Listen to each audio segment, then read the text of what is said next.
says of the gospel of Christ here that he's not ashamed of, that gospel is the power of God unto salvation. Christ is the one who has victoriously performed a work, right? Has done the work necessary to provide the redemption for all people. Christ Jesus and his finished work on Calvary. His propitiatory sacrifice and substitutionary death for all men there's power in that's unto salvation, he says.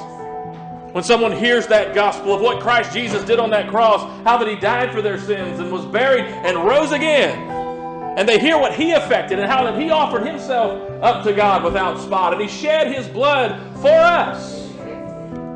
No good sinners who had no hope of saving ourselves, no righteousness to offer to God. Christ Jesus took our place, laid down his life, died, was buried, and rose again.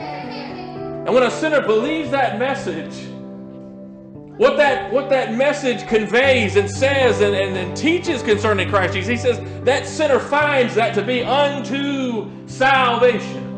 Full salvation, complete and perfect salvation.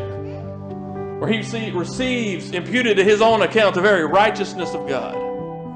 So that when God's justice looks at the sinner who has believed upon Jesus Christ and his finished cross work, he sees the very righteousness of God.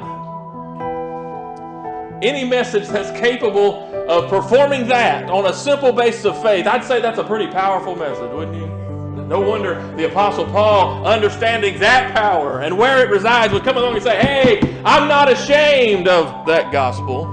It is the power of God unto salvation.